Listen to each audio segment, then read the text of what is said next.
जी, अस्सलाम वालेकुम, क्या हाल चाल है? ठीक-ठाक हैं। मैं मोहम्मद अनीस अपने यूट्यूब चैनल मास्टर कासर के साथ बहुत सारे लोग जो हैं, वो मेरे नाम के बारे में पूछते हैं, तो मैं कोशिश करूँगा कि नेक्स्ट जो भी वीडियो हो, उसमें सबसे पहले जो है वो अपना नाम बता दूँ, ताकि आप लोग सिर्फ़ मास्टर कासर के बारे में ही ना जानते हों, आपको मेरा नाम भी जो है वो पता हो। आज हम बात करेंगे एक डिफरेंट जो है वो वीज़ा कैटेगरी के बारे में। बहुत सारे लोग जो हैं वो जर्मन वीज़ा कैटेगरीज़ के बारे में जानते हैं। डिफरेंट कैटेगरीज़ हैं, जैसे फैमिली रियूनियन का वीज़ा है, जैसे विज़िट वीज़ा है, जैसे ऑस्बिल्डुंग का वीज़ा है, जैसे जॉब सीकर वीज़ा जिसको अपॉर्च्युनिटी कार्ड भी जो है वो कहते हैं। इसके अलावा ईयू पेयर का वीज़ा है या एफएसजे, एफएसटी का वीज़ा है। बहुत सारी वीज़ा कैटेगरीज़ हैं जिनके लिए आप अप्लाई कर सकते हैं, लेकिन आज हम बात करेंगे ऑस्बिल्डुंग सर्च वीज़ा के मुतल्लिक, जिसके बारे में शायद बहुत सारे लोग जो हैं वो अभी तक नहीं जानते। ऑस्बिल्डुंग सर्च वीज़ा भी होता है, और ये वीज़ा जो है वो इसके लिए क्या-क्या रिक्वायरमेंट हैं, उस पर हम बात करेंगे तफ़सील से। लेकिन वीडियो में आगे बढ़ने से पहले आप लोगों से रिक्वेस्ट है कि अगर आपने अभी तक इस चैनल को सब्सक्राइब नहीं किया, तो प्लीज़ ज़रूर सब्सक्राइब करें, लाइक करें, शेयर करें। हो सकता है ये इन्फॉर्मेशन जो है वो आपके काम की ना हो, लेकिन आपके जो जानने वाले हैं, दोस्त हैं, आपके अराउंड जो लोग हैं, उनके काम आ सकती है। सबसे पहले हम बात करेंगे इस वीज़ा के लिए रिक्वायरमेंट क्या है। सबसे पहले आपकी एज जो है वो 25 ईयर्स से जो है वो कम होनी चाहिए। अगर आपकी एज जो है वो 25 ईयर से ज़्यादा है, तो आप इस वीज़ा कैटेगरी के लिए अप्लाई नहीं कर सकते। दूसरी रिक्वायरमेंट इसके लिए जो है वो B2 लैंग्वेज होना चाहिए, आपके पास सर्टिफिकेट होना चाहिए। ये मिनिमम रिक्वायरमेंट है कि आपके पास B2 लेवल लैंग्वेज सर्टिफिकेट जो है वो ज़रूर होना चाहिए, फिर आप वीज़ा कैटेगरी के लिए अप्लाई कर सकते हैं। इसके अलावा आपके पास कोई डिप्लोमा होना चाहिए या इंटरमीडिएट तक जो है 12th का सर्टिफिकेट होना चाहिए, तब जाके जो है वो आप इस वीज़ा कैटेगरी के लिए एलिजिबल होते हैं। इस वीज़ा कैटेगरी के लिए भी आपको जो है वो ब्लॉक अकाउंट चाहिए। आपको मंथली जो है वो इसके लिए 934 यूरो पर मंथ जो है वो काउंट होते हैं, और ये मैक्सिमम जो है वो 5600 यूरो बनते हैं 6 मंथ के लिए। ये वीज़ा जो है वो सिर्फ 6 मंथ के लिए वैलिड होता है, और इस वीज़ा कैटेगरी पे आके आप बिल्कुल भी जो है वो जॉब नहीं कर सकते। सिर्फ ऑस्बिल्डुंग जो है वो आप सर्च कर सकते हैं, और अगर 6 मंथ में आपके पास कोई भी ऑस्बिल्डुंग का कॉन्ट्रैक्ट आ जाता है, तो आपका वीज़ा जो है वो यहाँ पे चेंज हो जाएगा। ये बातें याद रहें कि आप इस पे कोई मिनी जॉब नहीं कर सकते।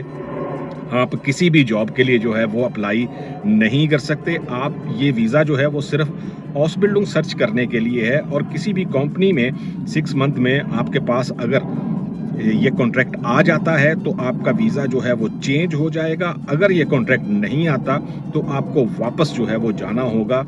ये बात जो है वो माइंड में रहे, इस वीज़ा कैटेगरी को आप किसी और कैटेगरी में जो है वो चेंज नहीं कर सकते। यकीनन बहुत सारे लोगों के माइंड में ये क्वेश्चन आता होगा कि इस वीज़ा पे जाके जो है वो हम इसको स्टडी वीज़ा में या और डिफरेंट जो कैटेगरीज हैं, वर्क वीज़ा हो गया, उस पे कन्वर्ट कर सकते हैं। तो इस तरह की कोई ऑप्शन जो है वो इस वीज़ा कैटेगरी में नहीं है।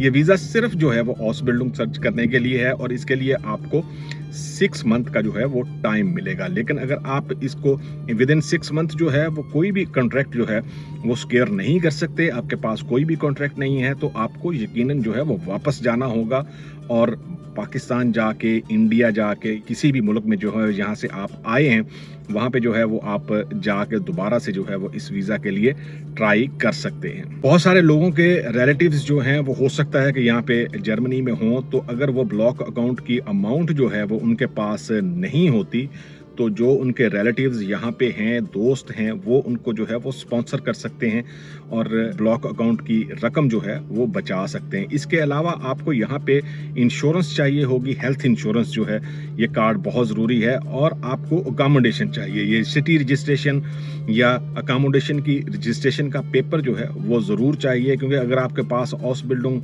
आपको मिल जाती है, तो तब भी जो है वो आपको इस रजिस्ट्रेशन पे बैंक अकाउंट ओपन होगा आपका, उसके साथ जो है वो आपको आपका इंश्योरेंस कार्ड बनेगा, और इसके साथ जो है वो आप टैक्स नंबर के लिए जो है वो अप्लाई कर सकते हैं। टैक्स नंबर के लिए आप ऑनलाइन भी अप्लाई कर सकते हैं, लेकिन वो टैक्स नंबर जो है वो लेटर जो है वो आपके उस एड्रेस पे आएगा जहाँ पे आप रहते होंगे। जैसा कि मैंने आपको बताया कि इस कैटेगरी के लिए जो है वो 25 ईयर से आपकी एज जो है वो कम होनी चाहिए और आपके पास B2 लेवल का जो है वो सर्टिफिकेट होना चाहिए। और अगर आपके ऑलरेडी यहाँ पे रिलेटिव्स हैं जो आपको स्पॉन्सर भी कर सकते हैं और आपको हाउस बिल्डिंग सर्च के लिए जो है वो मदद भी कर सकते हैं, तो ये वीज़ा कैटेगरी जो है वो आपके लिए बहुत ज़्यादा जो है वो कारआमद हो सकती है। इसके लिए जो है वो आप एम्बेसी में जो है वो डिटेल के लिए अप्लाई कर सकते हैं। वहाँ पे जो है वो आपको बहुत सारी डिटेल्स मिल जाएंगी। आप वहाँ पे वेबसाइट पे जाके इस कैटेगरी के मुतल्लिक जो है वो और ज़्यादा जो है वो जान सकते हैं। अब हम बात करेंगे कि यहाँ पे जर्मनी में आने के बाद इस वीज़ा कैटेगरी पे आपको क्या-क्या चीज़ें जो हैं वो करनी चाहिए या क्या-क्या चीज़ें जो हैं वो आपके पास होनी चाहिए। सबसे पहले जो है वो आप अपनी सीवी जो है वो वहाँ से रेडी करके आएँ, ताकि जब आप यहाँ पे पहुँचें तो आते ही जो है वो काम पे लग जाएँ और हाउस बिल्डिंग के लिए अप्लाई करना शुरू कर दें। अगर आपके ऑलरेडी यहाँ पे दोस्त हैं तो उनसे आप हेल्प ले सकते हैं, या अगर आपके रिलेटिव हैं यहाँ पे तो उनसे जो है वो आप हेल्प ले सकते हैं। लेकिन जैसा कि मैंने आपको बताया कि ये वीज़ा अप्लाई करने के लिए सबसे पहले आपके पास यहाँ पे अकोमोडेशन होनी चाहिए। आप होटल में जो है वो रिजर्वेशन करवा सकते हैं और उस सिटी में जो है वो जाने की कोशिश करें यहाँ पे आपको लगता है कि आपके जानने वाले भी हैं और उस सिटी में जो है वो आपको हाउस बिल्डिंग भी मिल सकती है, या अराउंड दैट सिटी जो है वो आप अप्लाई कर सकते हैं। ये वीज़ा कैटेगरी यकीनन उन लोगों के लिए भी हेल्पफुल हो सकती है जो खुद से जो है वो हाउस बिल्डिंग सर्च करना चाहते हैं, किसी कंसल्टेंट की मदद नहीं लेना चाहते। ये उनके लिए जो है वो एक अच्छा स्टेप हो सकता है, क्योंकि ब्लॉक अकाउंट जो है वो आप यहाँ पे वो पैसे जो हैं वो आपके पास ही रहेंगे। यकीनन जो है वो हाउस बिल्डिंग सर्च करते हुए या रहते हुए खर्चा तो होगा, लेकिन जैसा कि वीडियो में पहले बता चुका हूँ कि इस वीज़ा कैटेगरी पे जो है वो आप कहीं भी जॉब नहीं कर सकते, किसी किस्म की जो है वो जॉब नहीं कर सकते। लेकिन अगर आपके रिलेटिव्स हैं यहाँ पे या दोस्त हैं तो कुछ काम ऐसे होते हैं कि जिनमें जो है वो आपकी हेल्प कर सकते हैं, आप कुछ पैसे जो है वो कमा सकते हैं। लेकिन कोशिश करें जब भी अगर आप इस वीज़ा कैटेगरी के लिए अप्लाई करना चाहते हैं तो जल्दी से जल्दी जो है वो आप कोई हाउस बिल्डिंग देखें, ताकि आपका ये वीज़ा जो है वो आपके हाउस बिल्डिंग वीज़ा में जो है वो कन्वर्ट हो जाए और ये आपके लिए बहुत ज़्यादा फ़ायदेमंद होगा। आप यहाँ पे आके खुद से जो है वो हाउस बिल्डिंग सर्च कर सकते हैं। बहुत सारे ऐसे लोग हैं जो डिफरेंट जो है वो फील्ड में हाउस बिल्डिंग करना चाहते हैं, लेकिन जब वो किसी कंसल्टेंट के पास जाते हैं तो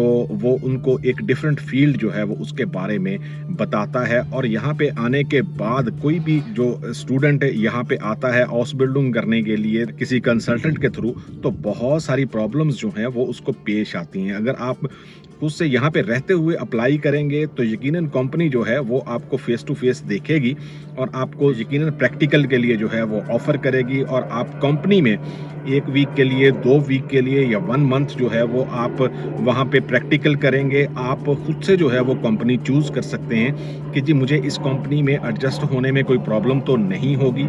ये बहुत ज़रूरी है, क्योंकि आप जो भी बंदे अपने कंट्री में बैठे हुए अप्लाई कर रहे हैं उनको एक्चुअल सिचुएशन का यहाँ पे बिल्कुल भी अंदाज़ा नहीं है। वो एक ख्याली दुनिया में जो है वो रह रहे होते हैं। उनको ये नहीं पता कि एक्चुअल सिचुएशन जो है वो कहाँ पे है या कैसी है। यहाँ पे लोग अमूमन ये सोचते हैं कि हम वहाँ पे हाउस बिल्डिंग के लिए जाएंगे और उसके साथ जो है वो हम मिनी जॉब करेंगे, पैसे कमाएंगे, लेकिन शायद ये भूल जाते हैं कि उनको स्कूल भी जाना है, उनको स्टडी भी करनी है, वहाँ पे टेस्ट भी देने हैं, और बाद में 3 साल के बाद जब हाउस बिल्डिंग खत्म होने वाली होगी तो यकीनन उनको एग्जाम भी देना है।